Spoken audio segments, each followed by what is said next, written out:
We're going to the moon to explore, and we're going to the moon for scientific discovery. Our destiny is always to go and see what's further and what's next. The moon is a stepping stone, and the moon is a place we need to learn how to live so that we can continue to go beyond. We are focused. We are focused on all that lies before us. Only together will we bring to life this global ambition of returning to the moon. And while our work is far from finished, we've never been closer to seeing a new generation step beyond our home planet. We are building on the achievements of those who came before. The giants who conquered gravity and raised a banner in the heavens, they beckon us to go farther, to the moon and on to Mars, to seek a deeper understanding of our universe and bring all that we learn home.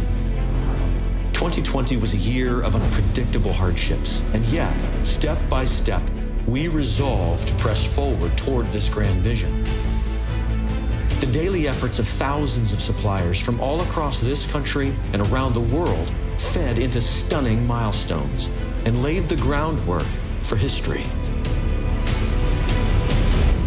Launch team, go. Artemis has been woven into our culture.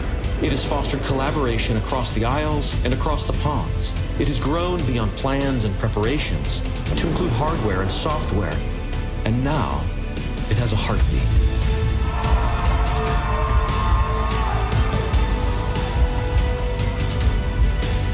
You can feel the momentum. It is undeniable. We are going. And together, we will see Artemis light the way. Our mission to the moon is no longer some far-fetched dream. This is reality. We are going. This is the next step in evolution. They're not just PowerPoint slides. They're actually metals being bent, shaped, formed to build the things that we're going to use. This is real. This is going to happen. We're going. We are going to the moon to learn how to live on other planets for the benefit of all. Let's go.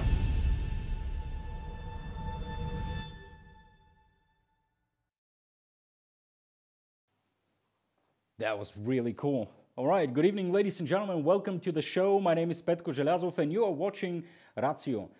Today, thanks to the support of the Clubhouse and Sofia Tech Park, the European Space Agency, and Melon, and of course to the viewers like you, we can celebrate together a monumental event in the history of humanity. Exactly 60 years ago, Yuri Gagarin became the first human being to fly in space, unleashing a new age in the history of our species, the space age. So today, together, we're going to celebrate this event by having a conversation about the next big thing that we are looking forward to, which is going back to the moon. But first, a few things about the man that we will celebrate today. So Yuri Alexeyevich Gagarin was born on 9th of March, 1934, in a very tiny village called Klushino, near Smolensk. His father is a carpenter, his mother is a milkmaid. So he starts school on the 1st of September 1941, and then the war chases them out of their home. So for 2 years, they live in something that is called a zemlyanka, which is basically nothing but a hole in the ground for 2 years. So it's a tough upbringing. Now, at the end of the war in 1951, the family moves to Saratov, where he studies in the local technical school. On the 25th of October, he visits the local aviation club, which puts him on the path that will eventually take him in space. He serves as a fighter pilot from 1957 until 1959, when he first applies to the cosmonaut school, very recently opened and led by the legendary Sergei Korolev. From a group of 26 are selected, and 4 months before the flight, he was chosen to be the first human to go to space. On 12th of April 1961, at 9 o'clock and 7 minutes exactly Moscow time, Gagarin takes off from the Baikonur Cosmodrome on board of the spaceship Vostok 1 with the missile R-7. His first words in space are "Поехали," which basically means "here we go." So today we celebrate his and humanity's collective achievement by hosting an event which is part of the traditionally held global event called Yuri's Night. a conversation with Dragoș Alexandru Paun on the Orion program for developing a new spacecraft that will bring back astronauts to the moon as part of the Artemis mission. Now, Dragoș has graduated aerospace engineering from Transylvania University in Brașov, Romania, and further he completed his studies by attending the Space Exploration and Development Systems Masters at Politecnico di Torino and Superiore Toulouse. Dragoș, welcome to the show. Hello, welcome. I apologize for my Italian, not sure if I pronounced that correctly, but your bio does seem impressive even with the errors that I probably made. No worries. All right, so how do you feel? Well, I feel very well, thank you. It's always a celebration on the 12th of April. We always celebrate Yuri Gagarin's first flight. Traditionally here in Bremen, one of the, let's say, space cities of Europe, we used to, in better times, have huge parties on Yuri's night, and we used to get together like space geeks and dressed in space costumes. That sounds much cooler than what we're doing right now, by the way. Either way, thank you for choosing us today. We have a very interesting topic to discuss. You are one of the figures that is, a very essential part of the success, or the future success, we do hope, of the Orion space program. So I understand you have a presentation to share with us. So you will give us a quick talk, and then we can have additional questions. By the way, just a reminder to our audiences, you can submit your questions on the website sli.do. We call it Slido, with the code Orion. So submit your questions.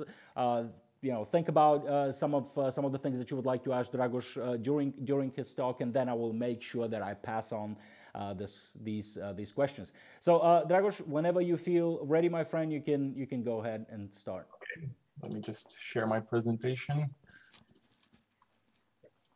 All right. So tonight I would like to talk to you first and foremost about our path to the moon. And of course, my beginning starts with Yuri Gagarin. Essentially, there's a few points that I would like to make about his journey. So, of course, as Petko said, 60 years ago to the day, Yuri Gagarin's first flight began with the Vostok 3Ka spacecraft. And to put this into perspective, this launch came just less than 4 years from the launch of Sputnik 1, which was the first satellite ever put in orbit. And that satellite weighed only 83 kilos. So we went in the space of 3.5 years from being able to place a very small payload in what was a higher orbit, let's say, to actually putting a human in space. And of course, the technologies necessary to put humans in orbit were in their infancy at the time, and it took immeasurable courage you can imagine, to strap yourself on top of such a powerful and as of yet unknown vehicle, knowing that your controls would be blocked and basically every maneuver would be initiated from the ground and controlled from the ground.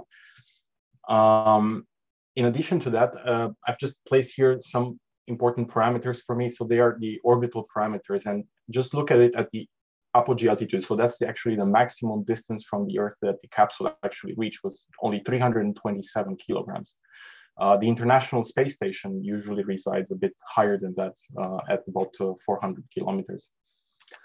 So to strap yourself on such an unknown vehicle, which was essentially designed for a different purpose, and in such an unknown capsule, as you can see, basically the shape of the capsule is spherical, which meant that when the capsule re-entered the atmosphere, the occupant of the capsule was subjected to extremely high G-load accelerations and vibrations until he basically passed into the atmosphere, slipped back into the atmosphere, after which he was ejected from the capsule and landed by parachute. So not landing exactly in the capsule itself. So you just have to imagine and appreciate the courage of this man, and essentially celebrate him every year like we do today. Just as a side note, basically, that's the reason for why most capsules after Vostok were shaped like a little bonbon, like a gumdrop, as they say. So this challenge that was initiated by the Soviet Union was responded to just a few days later. So essentially, on May 25th, 1961, just 20 days after the first US orbital flight by Alan Shepard, John F. Kennedy, the American president, went in front of Congress and demanded that the US nation basically take this challenge to put a man on the moon and to basically beat the Soviet Union at this new space race. And essentially, he drew the finishing line for the race. This was continued essentially on September the 12th, 1962, with one of my favorite speeches of all time, and I think it's arguably one of the best speeches of all time, encouraging the nation to meet this goal. And I've put here some of my favorite phrases from that speech. But why some say the moon, why choose this as our goal? And they might ask, why climb the highest mountain? We choose to go to the moon. Incidentally, I had the opportunity to go and visit Cape Kennedy and the Space Museum there, and had the chance to see the outcome of this challenge. So the US built some of the most complex and advanced machines ever conceived by humankind. And in the photo that you can see right now, you can see the Saturn V launch vehicle, so the rocket essentially that carried the astronauts and the equipment needed into space on their journey to the moon. And as you might imagine, you can see the people in the background here in the picture. Essentially, the scale is enormous. This rocket is 100 meters long, more than 100, it's 110 meters long. It has a diameter of 10 meters. And when it took off, it weighed 3,000 tons. So all the fuel and the structure of the rocket, it was basically mostly fuel. And you can imagine when this rocket took off, essentially seismometers recording tiny vibrations of the Earth on the other side of the planet were picking off the vibration induced by the rocket into the Earth. So essentially, I took a lot of pictures that day, but essentially you can see in this picture the size of the main engines. Basically, you had 5 of these main engines just propelling the spacecraft and creating all these vibrations and pushing these 3,000 tons into space. Actually, the payload of the spacecraft was just about 140 tons that was put into the low Earth orbit. So what we call low Earth orbit is the space that's roughly around a couple of 100 kilometers away from the surface of the Earth. And on the right side, you essentially can see the Apollo service module together with the capsule on its left and the main engine on its right. So I would just like for you to remember this picture because it's very important when we go and talk about Orion and how we developed Orion and basically what the differences are. So I'll just point to a couple of things. Basically, front and center in this picture, what you can observe is what we call a reaction control system. They're little thrusters that allow the spacecraft to orient itself around its axis. And what you see in white essentially are the radiative surfaces. So they were responsible with the rejection of heat from the spacecraft. Just a few words about the trivia. Essentially, from 1969 to 1972, we had a total of 6 missions that managed to land on the moon out of the 7 that were launched. So if everybody remembers the Apollo 13 movie, that was the only one mission that did not manage to perform a lunar landing.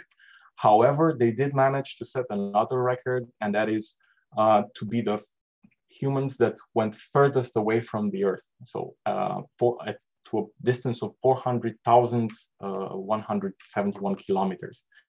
And if you compare that distance to essentially the orbit of Yuri Gagarin, you understand how far we came to go in a space of just 8 years, basically. So a total of 12 astronauts walked and worked on the surface of the moon, and around 380 kilograms of lunar rocks were indeed returned to the Earth by the Apollo missions. So next, I would like to talk to you a bit about what President Kennedy was asking about. So why go to the moon? Me personally, I have a certain love story with the moon because it's the celestial body that's closest to us. It's when I go out on a clear day, I can look up and actually see the moon. And even with, let's say, modest optical equipment, each and every one of us can look up wherever we are on the planet. We can look up and actually see the moon and observe its features and study it. So just to give you an example, the pictures that you're looking at were taken by myself during the partial lunar eclipse that took place in July 2018. This was seen from my balcony. So you can, if you look at the moon, you can clearly see some features. You can see craters. You can see these dark spots, which we call mare, and you can actually marvel at the detail that you can today achieve with some modest equipment. Essentially, some people can actually do it even with their phones these days.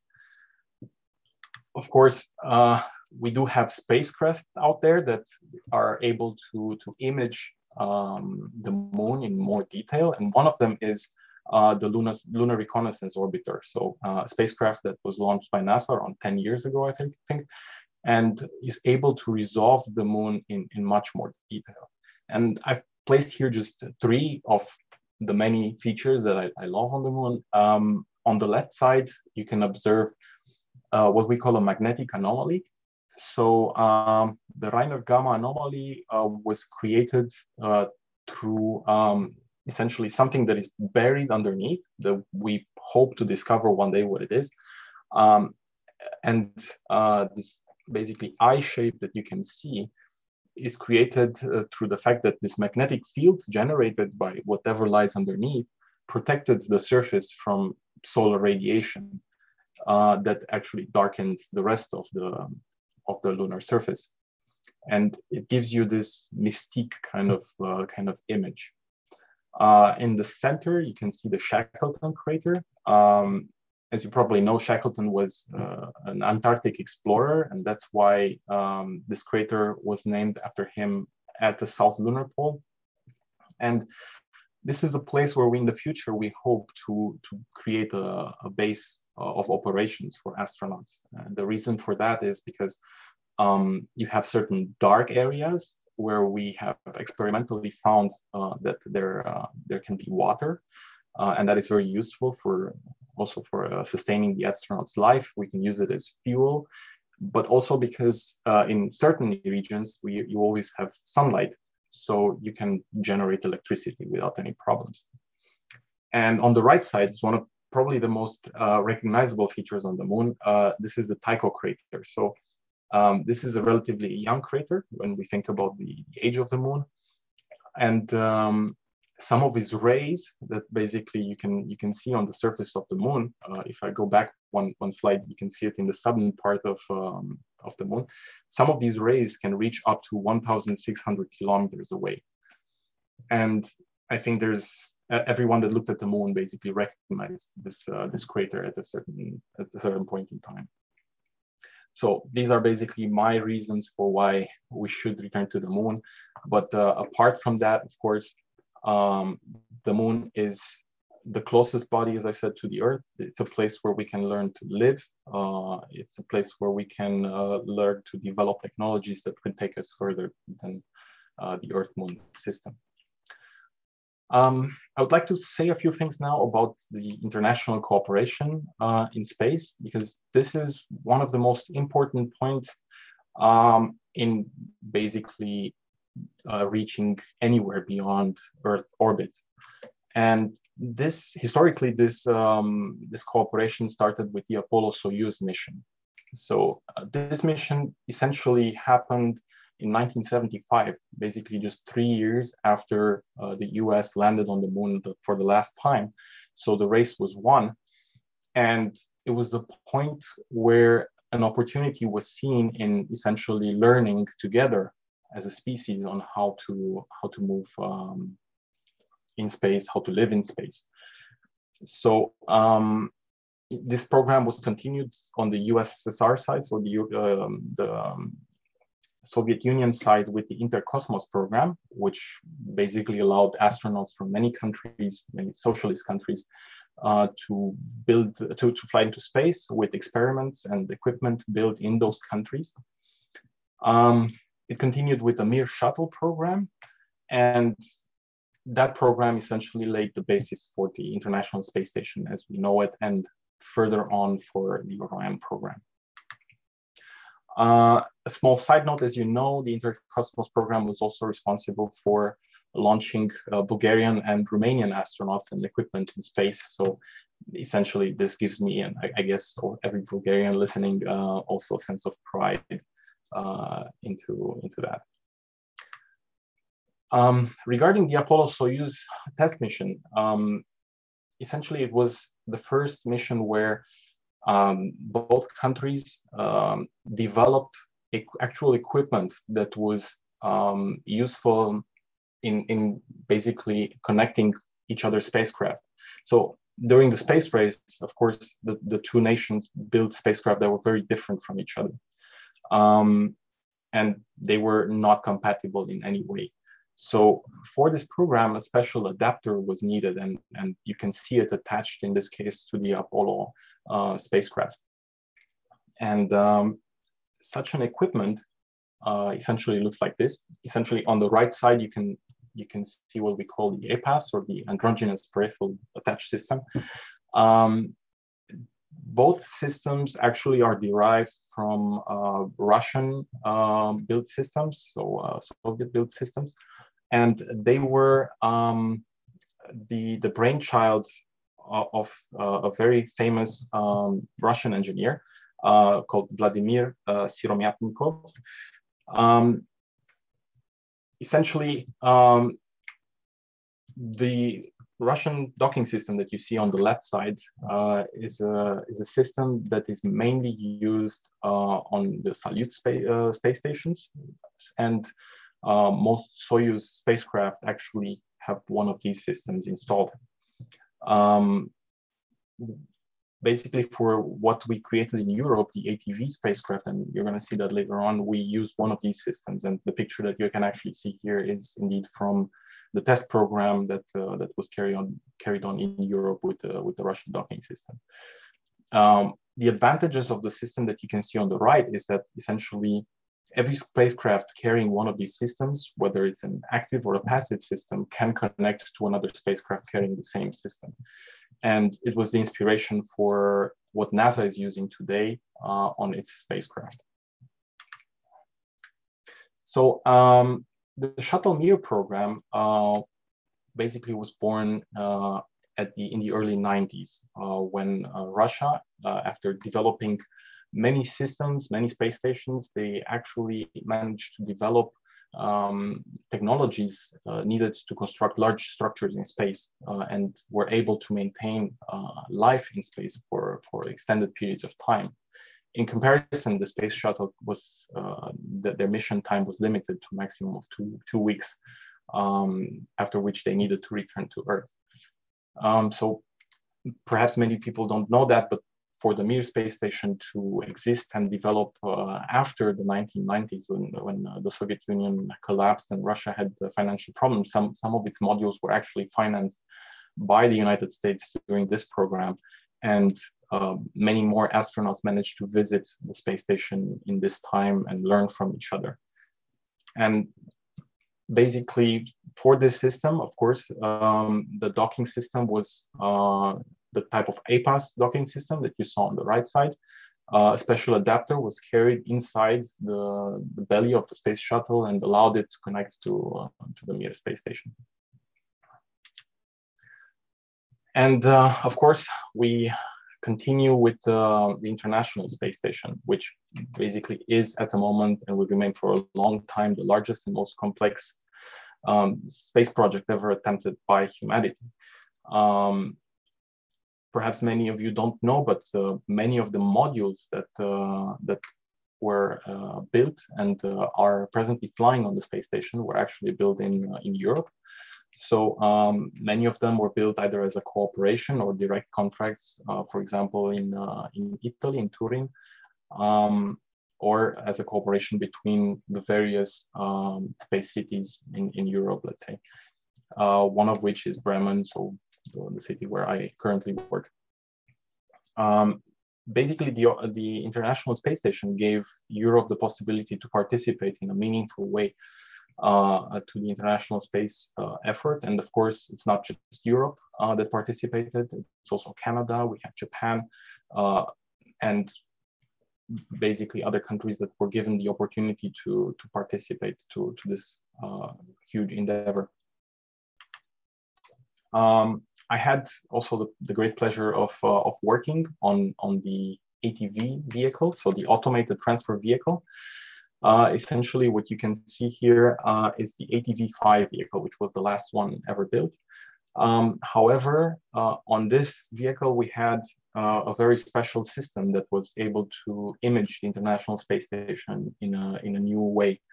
So, as you can see on the lower side of the spacecraft, and immediately above it, you have some visible spectrum cameras and infrared cameras, as well as a laser system.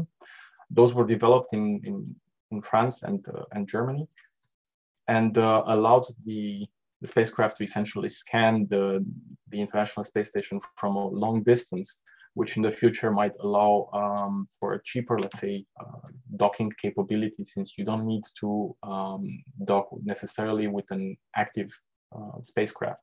So you can essentially dock with anything or capture and scan everything in space.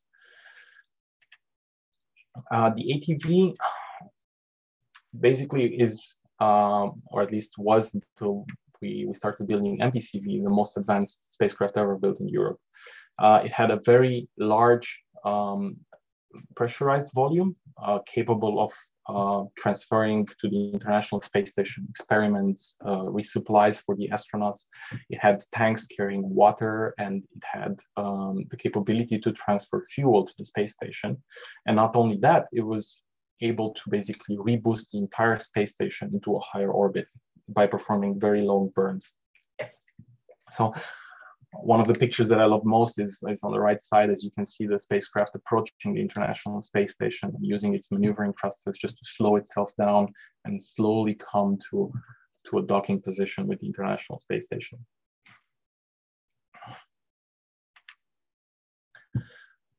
So in the picture on the left side, essentially you can see a small cutout of the spacecraft. You can see the payload racks. Essentially, this is a standard way of how we can transfer basically experiments to the space station. You have racks that basically can essentially be mounted to the Columbus module or to any other module, receive power, receive various fluids, and you can conduct the experiments. You can essentially see one major difference between the ATV and the Apollo spacecraft, and that is the fact that the ATV has solar wings, so it's able to generate electricity simply by pointing these towards the sun, which is something that essentially limited the Apollo spacecraft to just a few days of operations. And this is a feature that was carried on to the MPCV spacecraft. So as you can see, the ATV basically had the same size as Apollo, but because we didn't have to fly too far away from the Earth, we didn't need such a powerful rocket. So we could launch it on one of the European Ariane 5 rockets, which was specially designed to carry it in space. And the spacecraft roughly had a mass of around 20 tons. And you can see just how much bigger it is than a Soyuz spacecraft. The only difference between the ATV and Soyuz and the Apollo spacecraft is that the ATV cannot carry astronauts inside it when it launches. So for that, you would need more specialized systems. You would need higher reliability to be able to do that. And this is how we come to Orion, essentially the product of international cooperation over the last 50 years or so. Perhaps some of you have seen in some of these logos. Essentially, I just wanted to let everybody know that they are all part of the same program. And we're talking about Orion when we talk about the spacecraft itself, and we talk about Artemis when we talk about our mission to go to the moon. As I mentioned before, space cooperation is very important, and the Orion spacecraft is built in different places around the world. Our contribution to the program, to the Orion mission, to the Orion spacecraft, is essentially the European service module. And this is built in all across Europe. There are many countries that provide equipment with final integration happening here in Bremen, Germany. Of course, we essentially receive hardware also from the United States. In the construction of the European service module, we utilize various hardware, including hardware that comes from the space shuttle. So here you can see essentially a small comparison in size of Orion, basically to Apollo and to the ATV mission.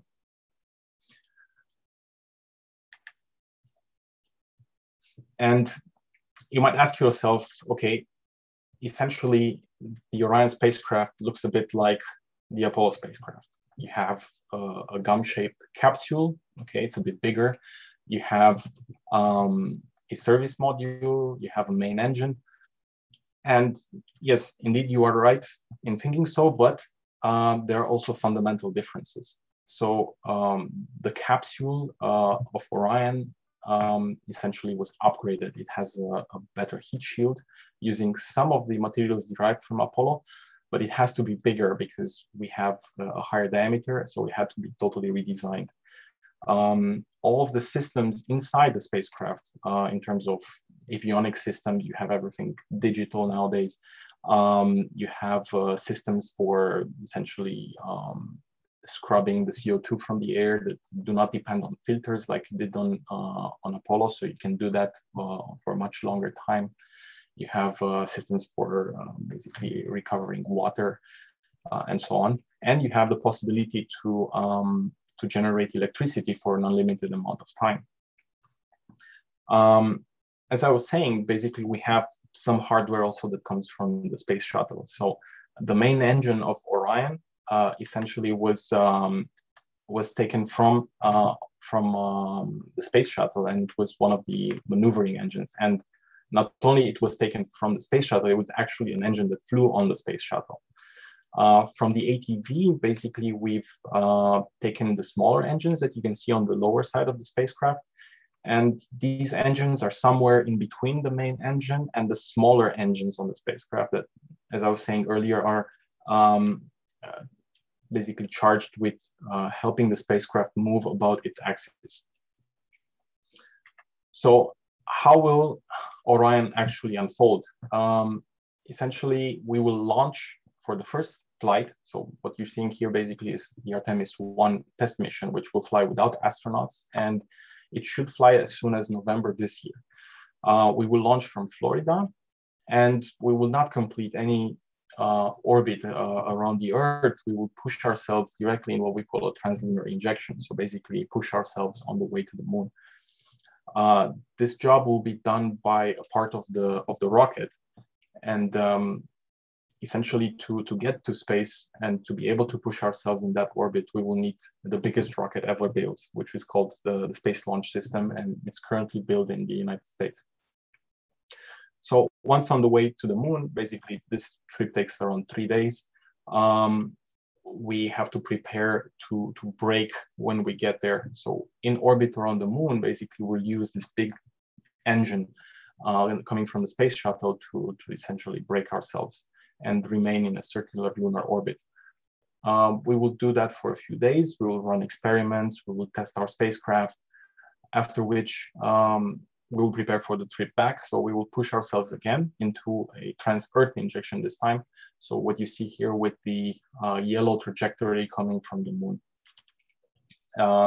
Just before re-entry, the service module, so the European service module, will basically disconnect from the capsule, and it will move away from the spacecraft, allowing it to safely re-enter the Earth, while the service module actually disintegrates in the atmosphere.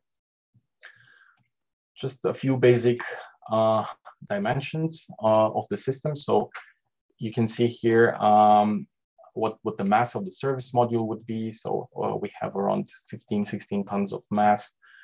This includes the spacecraft mass as well as the fuel, water for the astronauts, which is provided from the service module, as well as some electricity, all the equipment necessary to essentially take the electricity and take it to the right spot, and all of the thrusters, including the various lines that carry propellant to them.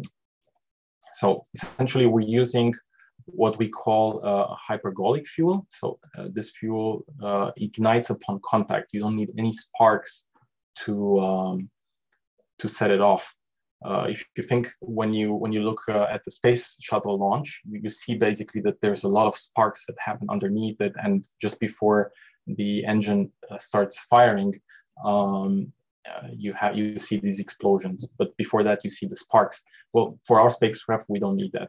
We only need to be very careful when we pump the fuel to the spacecraft to pump just enough so that the thrusters can operate with the thrust that we want them to operate.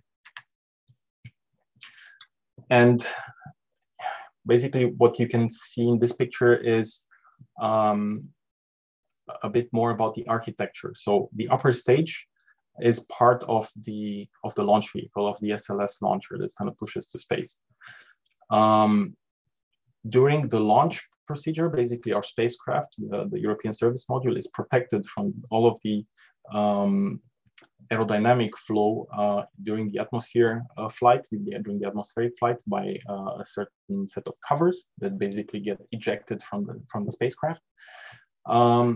And the crew module is essentially protected by the nose cone and what we call a LAS, or launch abort system. So essentially, this launch abort system is responsible to push the capsule away from the rocket in case anything happens to the rocket, and essentially to save the astronaut's life. And basically, compared to the space shuttle, this increases greatly the the chances of the astronauts for survival in such an event. A small animation to show you exactly, to give you a bit more information about the spacecraft. So as you can observe in the nose of the spacecraft, you have one of these modern docking systems, and this system, as I've said previously, was developed from a long line of systems developed for space cooperation. In this picture, of course, I wanted to show a bit about how the Orion will fly around the moon, but in reality, it will not fly so close to the moon. So essentially, to land on the moon, basically, we need to develop new systems, and these are also being developed at the moment, that will allow us to essentially land on the moon. To tell you more about what I do essentially as a space engineer, I just wanted to show you these pictures. On the left side, you actually see a picture from our site here in Bremen. And you can see on the top side of the spacecraft, basically the top side of the tanks, of the propellant tanks. So we have 4 propellant tanks, 2 for the fuel and 2 for the oxidizer. And the tanks in the middle, the black spheres basically are carrying helium that we need to push the propellant out of the tanks and into the pipes that go to the thrusters. So essentially, being a propulsion engineer, I'm typically charged with handling various equipment in this part of the spacecraft, either the rocket thrusters, So basically, I'm responsible for integrating them correctly to make sure that they are tested and that they function correctly, and to make sure that this hardware is built to specification and integrated in the spacecraft in the correct manner, and that it's tested according to the standards that ensure the safety of ground personnel and the astronauts itself during the flight. And on the right side, you can see essentially how the integrated spacecraft looks like in reality. So this is the stage that we've reached. We've managed to put the spacecraft together to prepare it for launch. And very soon, this spacecraft will be placed on top of the launcher that was also successfully tested just a few weeks ago during what NASA calls a green run. So essentially where the spacecraft, the rocket is firing all of its engines on a test stand to make sure that, that everything is going correctly. The capsule itself flew already, essentially in 2014. It was launched, but on a different rocket, on what we call a parabolic flight, essentially testing the capability of the heat shield to survive those very harsh temperatures on re-entry. So just a little bit about the heat shield itself. It's very interesting how it operates. Basically, we've realized that during the space shuttle program, the space shuttle had these like reusable tiles that could reject heat very fast, but it could not handle the amounts of heat that are going to be generated from a return to them from the moon or from Mars. So therefore, we had to go back to the way of Apollo and to use what we call an ablative heat shield. And this heat shield eats itself during re-entry, taking the heat away with the components of the heat shield when it burns, allowing the spacecraft to traverse this period safely and return to the Earth. What you see in this picture is essentially a test equipment that was built early on, but it's very interesting to see how the spacecraft looks inside. So you can see the main tanks, you can see the helium tanks, the various thrusters, and the places where essentially later on we've built a lot of pipes, a lot of cables. The spacecraft is extremely compact for what it does.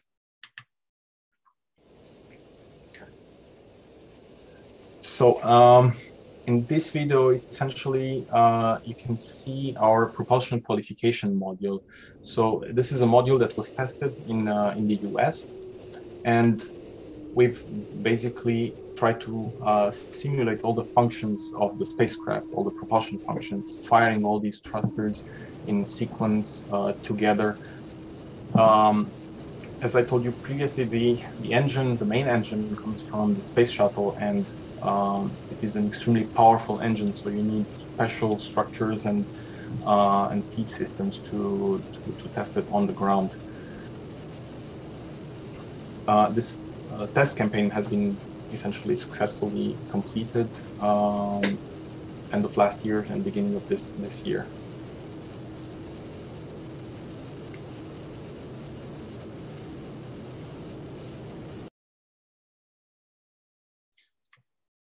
Here you can see one of the tests that we've performed for the solar array wings that generate the electricity necessary for the spacecraft.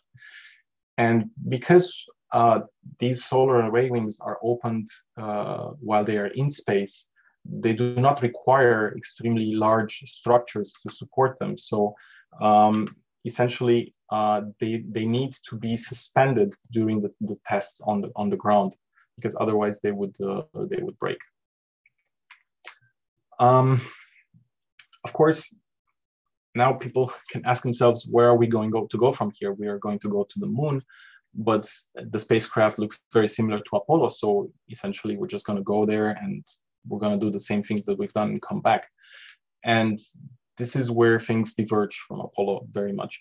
So the first point that I would like to make is that we now have a set of international space standards. The International Docking Standard, which basically takes that all that work that was done in the last 50 years and takes it a step further and provides clear ways of building a spacecraft with this docking adapter. And the spacecraft can be very different from any other spacecraft, but it can then still operate with the spacecraft of other nations if the standard is used.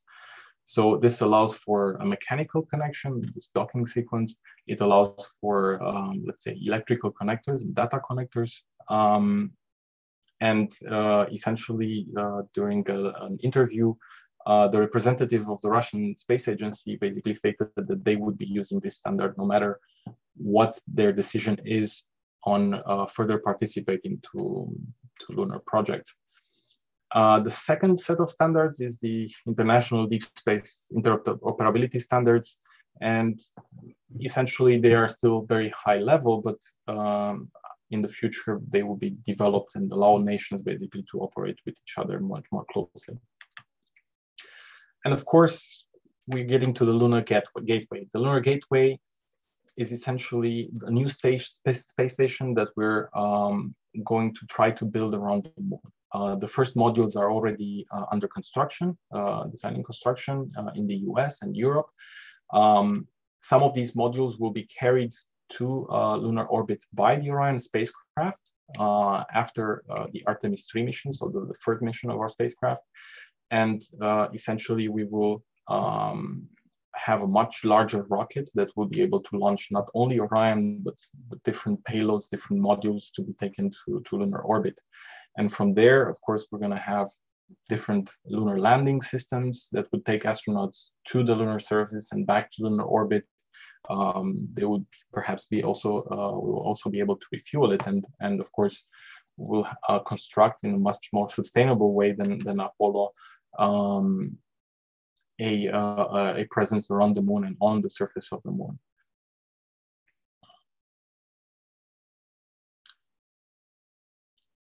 So here you can see essentially how Orion will dock to this future space station.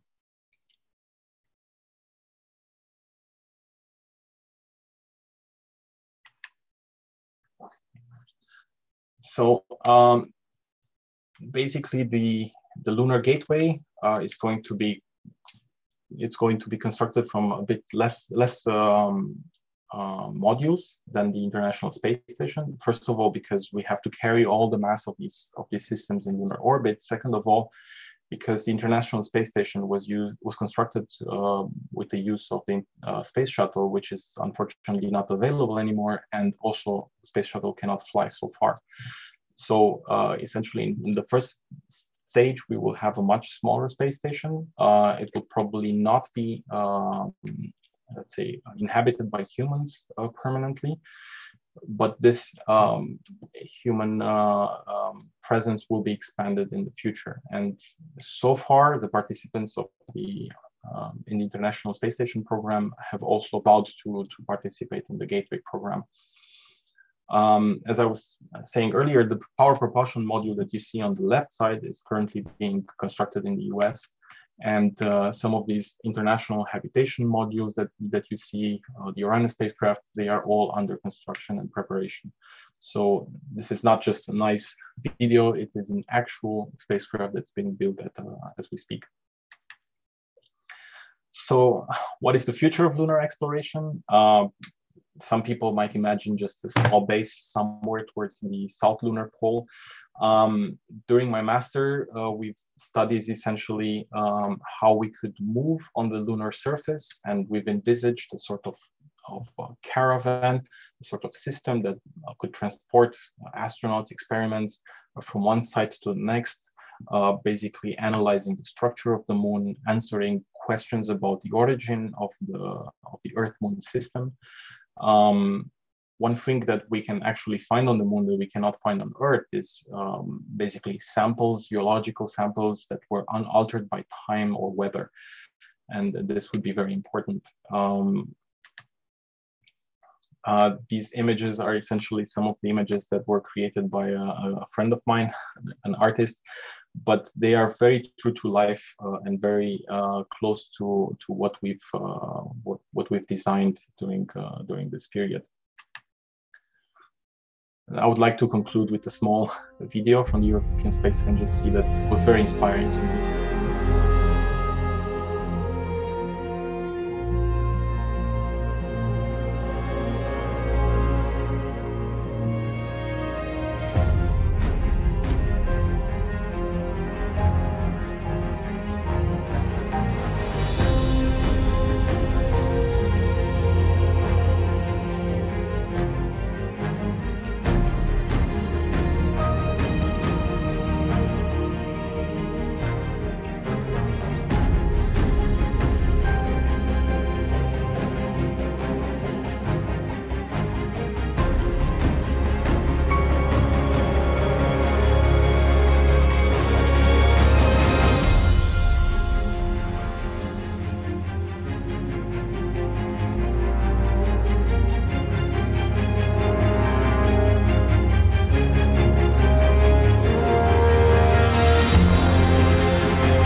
Essentially, in Europe, we have, when it comes to space cooperation, we have a set of cities where industry and academia is located, and these basically very important centers for human spaceflight are essentially located in France, Italy, and Germany, as well as in the Netherlands.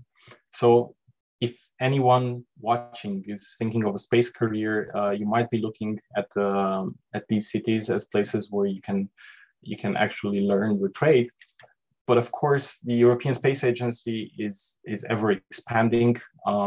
Currently, Bulgaria is a cooperating member state, Romania is a member state, and essentially every country that is part of ESA can choose to which program they want to cooperate, what is more important for their research community and for their national interests, and they can participate. So if, for example, Bulgaria considers that it's very important for them to participate to the Orion program, this would be possible in the future, and the door is open to everyone. So I would like to thank you for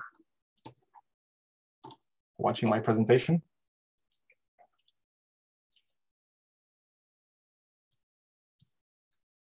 Can you hear me, my friend? Yes, I can hear you. All right, that was really fascinating overview. I think we are all very excited about the Artemis mission, and obviously your work on the Orion is extremely important. So we have plenty of questions about the mission and about the spacecraft itself, but I think I want to start off with one of the most oftenly asked questions when it comes to our abilities to going to the moon. So we've known that it's been almost 50 years now since the last mission, and it's very often that I think myself also, and I ask myself the question, it's like, besides all the political and the financial reasons, from a purely technical standpoint, why is it so difficult to go back to the moon, considering all the experience that we have from the Apollo missions? I mean, it's already proverbial that the computer used on the Apollo missions is not more powerful than a single calculator. And all of a sudden in 2020 we are still struggling sort of to figure it out. So I mean, why from a technical standpoint it's such a difficult endeavor? Essentially, the Apollo spacecraft was built to be to accomplish one thing: to take us to the moon, no matter what the cost and no matter what technical trade-offs were. Mm-hmm. And from that point of view, it was not very sustainable. So it was built in very limited numbers. There are some other rockets out there, some of them which were basically also starting their life in the 1960s era. and they've been launched for half a century sometimes. The Soyuz spacecraft is still flying today with very little changes. So it was more about what it was needed back then to fly to the moon. Right. So it was a sort of a one-off thing. I mean, they wanted to succeed once and not. And when you say not sustainable, you mean that it can't be done many times with the same spacecraft? Is that what we're talking about? The cost would not have gone down. Right. From my perspective. So maybe if you build something in series, then you can bring the cost down.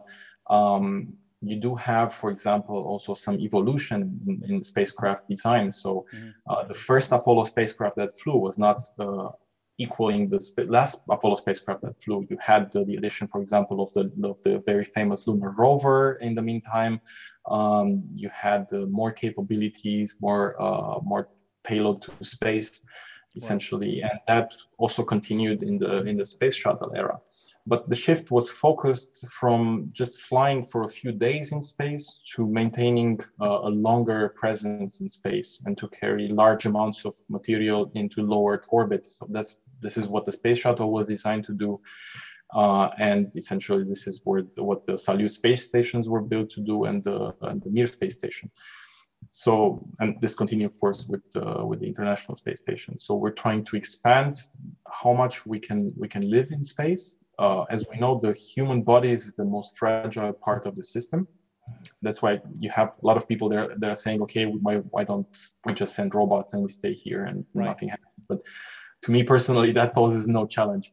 So learning how to send humans reliably to space, cheaply enough, and to keep them alive for a long period of time. These are the three things that you need to do.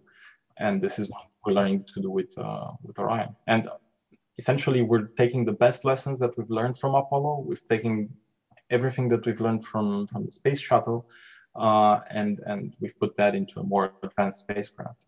And if you look at the space shuttle, essentially from the first space shuttle to the last one, I was looking at the mass of the main tank, and that mass was reduced by around 10 tons. So this was all research that was done in material science, in structural engineering, understanding how to build these things to be more sustainable, and that allowed us to carry other things on the side.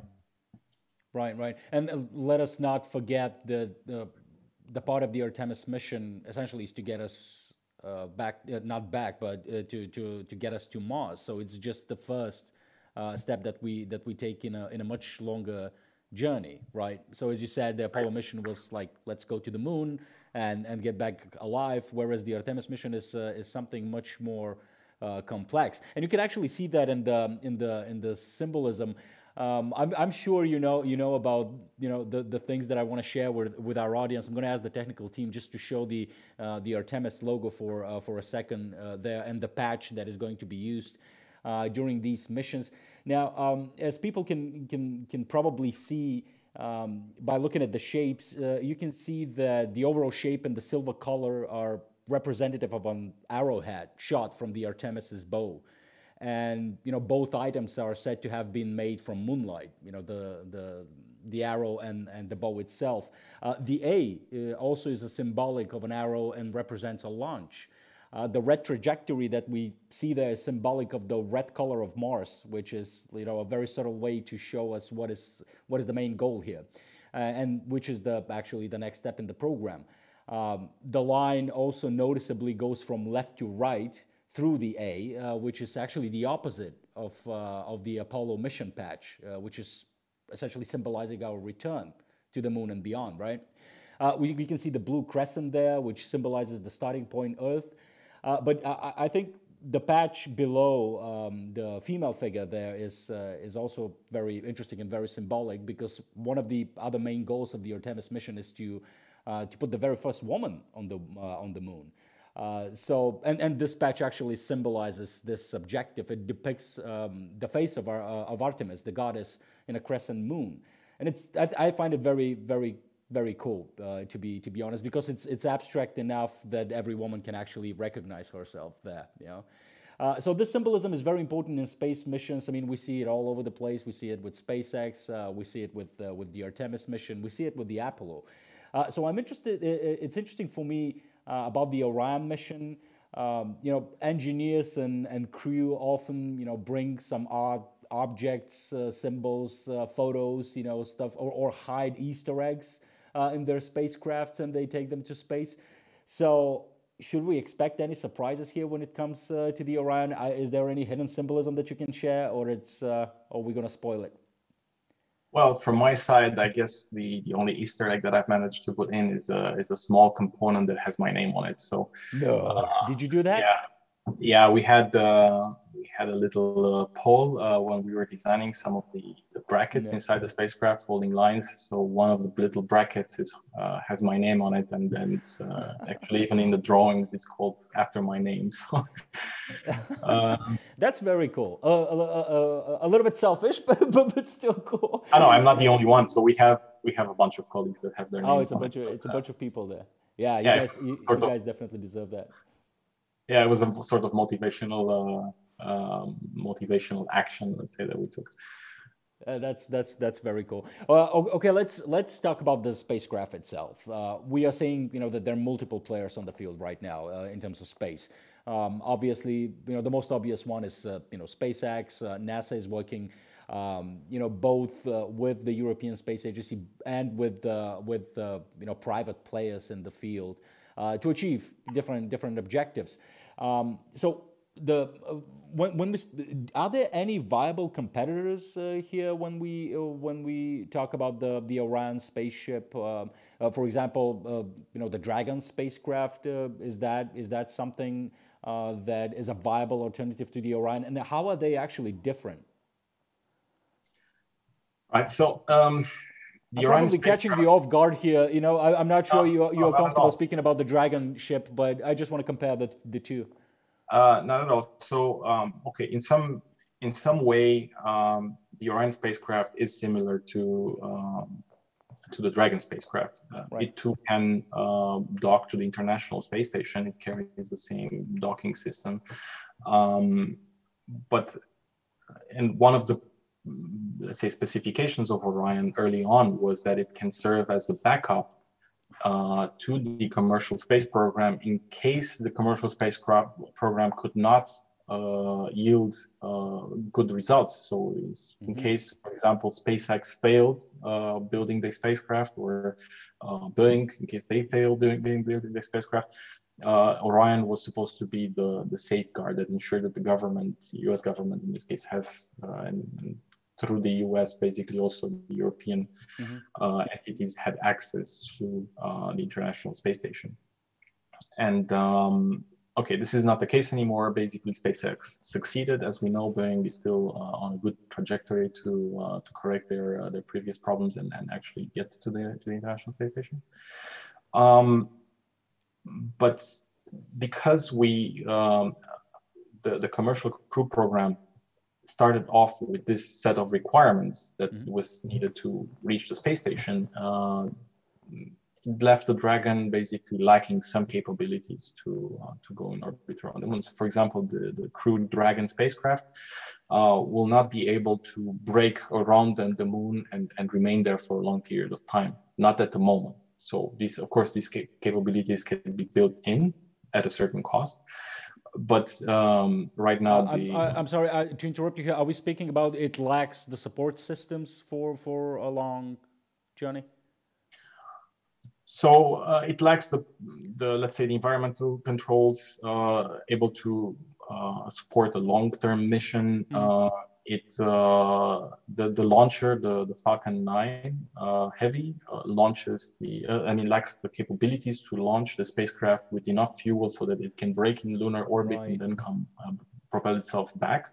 So these are things that the Orion spacecraft can do. So okay, you can put some people on the spacecraft and perform a lunar flyby, and if you develop a heavier launcher, then you can essentially develop that spacecraft that it could potentially do similar things, or perhaps exactly the same, but it will take some more work from their side. It will take more money, and currently the two spacecraft are not the same. As I said before, Orion is obviously better, right? I mean, it's well, yeah, we are hoping to be better. Of course, we're still waiting for that first launch, and I don't want to jinx it. So. Right. All right. Speaking about the first launch, it is well known now that the Artemis 1 mission will actually be crewless. I mean, there will be no people on board. So, what is first of all, what is the purpose of this first mission? And speaking about the spacecraft itself, I mean, what tests are going to be conducted? Are there going to be any dummies on board, you know, to simulate real flight, for example? Will the vehicle be fully pressurized? I mean, tell us a little bit about that, considering there will be no people on board. I mean, yeah. So essentially, on our European service module side, we are going to be lacking some capabilities that support human life. So, for example, there will not be enough water on board to support the astronauts. There will be no, let's say, not all the oxygen tanks or the nitrogen tanks, and in the capsule itself, there will not be all of the life support systems that will then nominally be needed to support human life. Mainly, we are launching the spacecraft to test the launcher. The launcher is completely new. It was never launched before. It does use technologies from the space shuttle.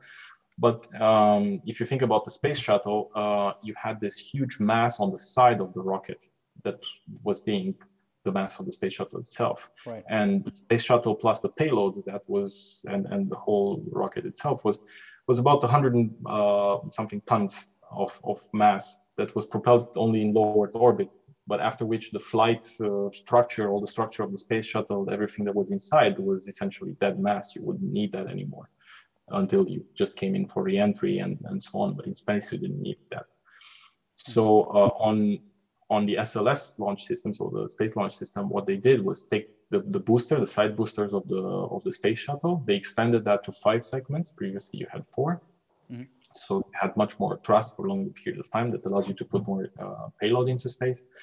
The main tank was expanded, and the engines that you had on the space shuttle side, you had like these 3 main engines. Now you have 4 of these in a different version on the side of the launcher that are directly attached to the lower side of the tank. So you eliminate that mass of the space shuttle itself, and that allows you to put more mass on top of the spacecraft. It's also safer because you have this crew ejection system, so the launch abort system that allows you to save the astronauts in case something happens. By the way, on the Dragon spacecraft, that is integrated into the capsule, so the capsule itself can propel itself outside of its flight envelope in case something happens. So yes, you have like a much more capable system. The rocket itself is just much more powerful, and that allows you to do much more with the spacecraft itself. Right. Now, speaking about protection, I mean, one of the main concerns is, obviously things like cosmic radiation, heat, stuff like that. Is the spacecraft designed in a way that it can easily maneuver? For example, if we're speaking about fast-moving objects that can actually hit the spacecraft. I mean, what are the safeguards here that you guys are thinking about there? So of course, you've seen all the engines that we have on the side of the spacecraft. It's reaction control engines, and they are used basically to perform fine maneuvers. And we have these powerful engines. If we consider that something can be a potential danger to the spacecraft, we can easily maneuver out of the way. We have this huge engine coming from the space shuttle. By the way, for the space shuttle, it was called the orbital maneuvering system, and it was a very small engine on the space shuttle, the size of the space shuttle, in the back of the space shuttle, right next to the main engines. But now it's our main engine. So you could potentially move outside of the path of the fast-moving, let's say, micrometeoroid or debris. But we are lucky that humanity has not yet created the amount of orbital trash around the moon that it has around the Earth. So in that respect, we actually know pretty much with a good degree of confidence what the environment around the moon is in terms of micrometeoroids and such. and there's much less of a chance that something might happen there from this point of view. However, as you said, we are passing the point of the Van Allen radiation belts. So the astronauts will be subjected to mainly these two types of radiation. So you have radiation coming from the cosmic background, from various galaxies and stars and so on, that basically intersect. They are traveling at high speed and they are intersecting us, and they can impact us at high energy. So these are something that we are calling galactic cosmic rays. And from the sun, we receive solar radiation. And there's actually a very interesting fact that when the solar cycle is at a maximum, the galactic cosmic rays basically drop to a minimum, and vice versa. Mm-hmm. So you have to be very careful about that. That's counterintuitive. Yeah. Sorry? That's not very intuitive. Yeah, that's odd. Yeah, I mean, the reason for that is not fully determined, at least not that I've read, but it does happen, and it's much more easier, let's say, to protect the astronauts in case of a solar event than it is to protect them from galactic cosmic rays. So you would like to launch such deep space missions essentially when you have high solar activity and low level of galactic cosmic rays.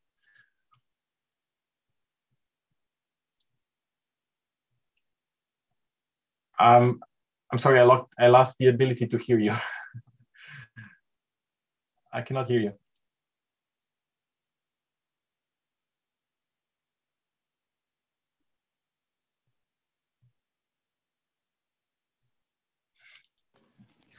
All right. Okay. Give me a sec. All right. Cool. All right, here we go. Can you hear me now?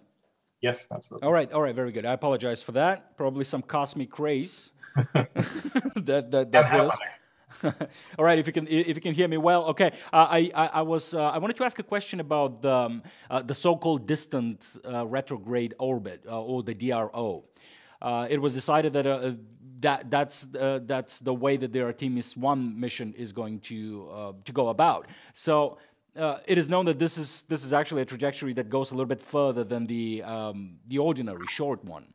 So will you explain and give us more details on that? I mean, why it was decided to be done like that? Essentially, I think it has to do. My astrodynamics knowledge is not that advanced, although I've tried for a long time to go deeper, but. Mm-hmm. When you're dealing with propulsion systems, it's harder to go deeper in other areas. But I think essentially has to do with the Lunar Gateway and how that orbit is built up. So essentially, when you start launching elements from the Lunar Gateway is going to be placed in such an orbit called a halo orbit, and that orbit will be in a plane that's perpendicular to the plane in which the Earth and the Moon find themselves, in such a way that it always has a visible side towards the Earth. So you're going to be always in communication to the Earth, and you're always going to have the capability to generate solar electricity. So I think that might be the reason, but I would have to research a bit deeper to give you exactly. That's fine. You probably have some of your colleagues watching right now, and they go like, "Dragos, I explained this to you a few times, and you still." No, I'm just sharing that because you intimately shared that you will probably have some colleagues picking on you if you get something wrong during this talk. So, yeah, good luck with that now. All right. So a few questions from the audience. Now, are we going to have different variations of the Orion spacecraft? So we have one that carries a passenger crew. Are we going to have a cargo option for the Orion, for example? Is that something in the pipeline? So yeah, I mean, you've seen the ATV vehicle, and that was essentially a cargo vehicle. So we are thinking, at least in Europe, as far as I know, we're thinking basically to further develop what we had before and to be able to carry this huge amount of cargo to the Lunar Gateway and essentially do what we had with the ATV. So to do that, we would need basically serious upgrades to the spacecraft. And we can use Orion, or the knowledge that we gained in Orion and some of the equipment basically to go that way and to build those systems, because you can strip away the systems that you don't need, such as life support systems, and basically use the propulsion system that is your main system.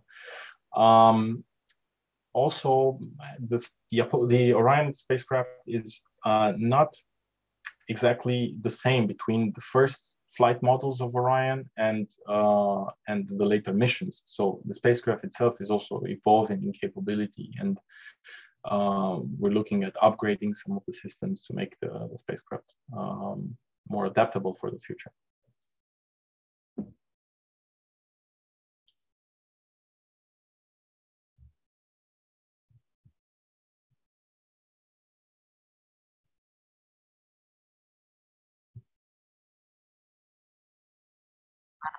We were speaking about the Orion mission and how it's different from previous missions. Speaking of sustainability, I mean, recycling obviously is a huge topic here. We are seeing that the SLS is already using the old engines of the space shuttle. How about the Orion engines? I mean, were they designed anew, or were they also, you know, some recycled from previous missions? I mean, is that something that you took already from somewhere? I mean, it's impossible to fully reuse an engine from a previous program. Essentially, rocket engines are very specialized elements. Yeah. If you have an engine, for example, that you want to use on a satellite, okay, the satellites that that engine will be installed on have to basically go in the same place and do exactly the same job. So in order to do a new job, you want the engine to, you want to work on the engine and essentially have an engine that's specific to the job. It's the same thing like in cars or any other systems. So the engines that we do have on Orion come from different programs, but they do have different characteristics. So we took the reaction control systems that we previously used on the ATV spacecraft. We took these smaller, we have 8 engines that are called auxiliary engines that came also from the ATV spacecraft, but all of them have certain modifications that make them more adapted to what Orion needs to do. And we test the hardware extensively to make sure that they will meet the job. And the main engine comes from the space shuttle, but we don't have many of those. So in the future, we will have to look for another engine, and that will give us also the opportunity to improve its capabilities. And how about the spacecraft itself?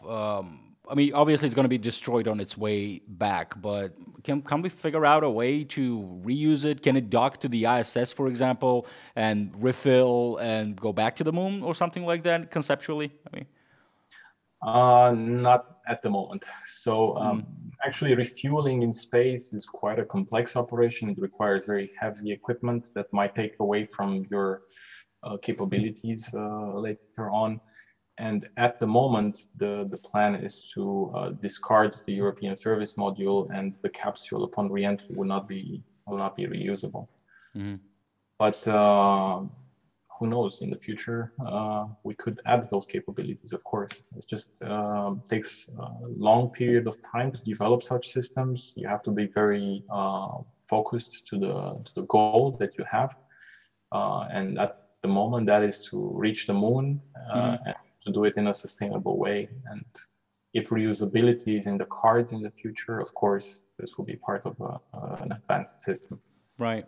Now, speaking of theoretical projects, you did mention in previous conversation that we had that you were involved in a project called the Lunar Caravan.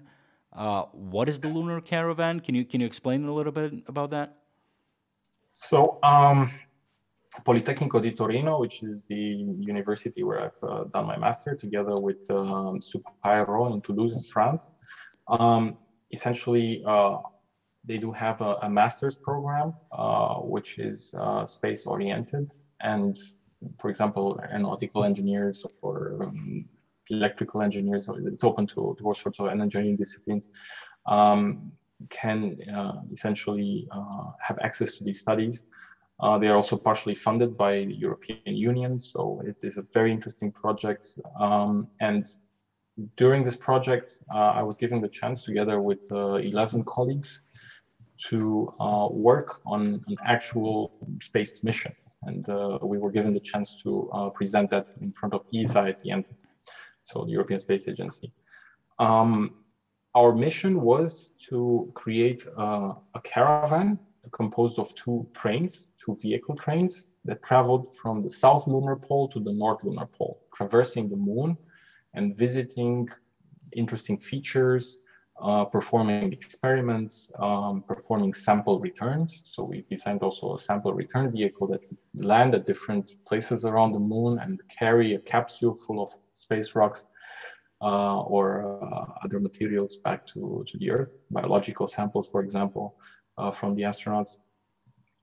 And this was extremely challenging project. We had, for example, a habitable module where people could live temporarily, because to traverse the moon from one pole to the other is takes very long time. And probably you know that on the moon you have a lunar day, which lasts for 15 Earth days, and at the end you have if you look at the phases of the moon, you realize that when you want to actually push something that you really believe in, and inform people about what is possible. So I think. Right. Now, speaking about projects that you previously worked on, one of the interesting and really cool ones is the ATV project. Can you say a little bit more about that? I'm not sure that the broad audience is actually familiar with that project of the European Space Agency, and it's actually awesome. So can you explain what that was? So the automated transfer vehicle is the first European vehicle that had the capability to automatically rendezvous and dock with another target in space. So this is one of the, let's say, hardest things to do, is to create a spacecraft that will, once launched by itself, automatically be able to meet another spacecraft in orbit and dock with it. And not only that, it had a huge volume where you could store experiment racks, all the supplies needed for the astronaut. It had about 48 cubic meters of volume. So it's really it's larger than my apartment. And that was basically the side that actually carried the pressurized elements, and you had also a side that carried fuel, it carried other elements.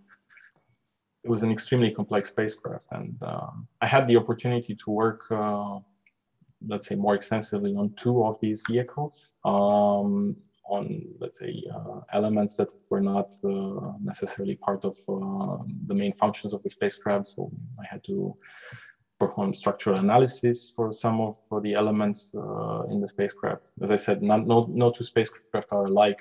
You don't have a factory for spacecraft, or you build spacecraft like on an assembly line, even though Airbus is actually trying that with OneWeb architecture. So we have a facility in the US which is aiming to build one satellite per day, for example. So.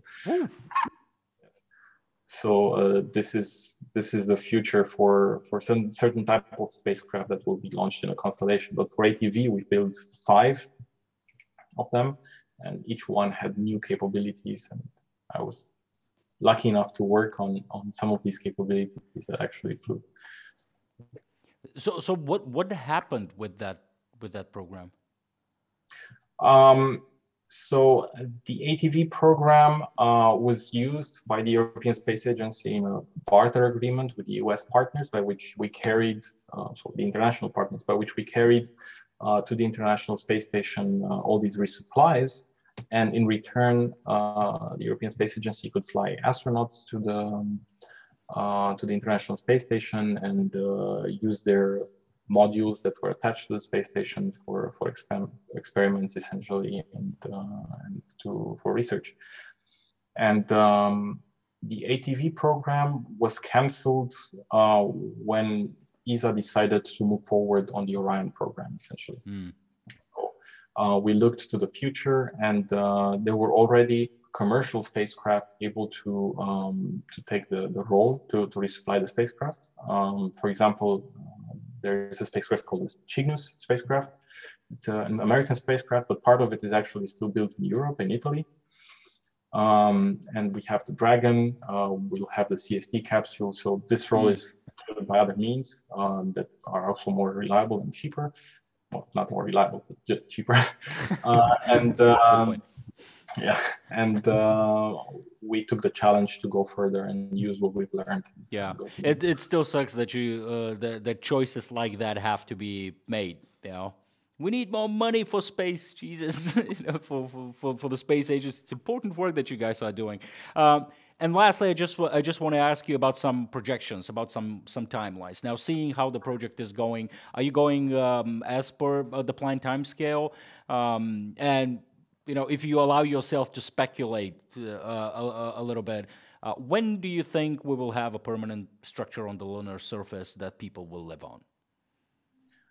On the lunar surface, I would say 5 to 10 years. 5 to 10 years.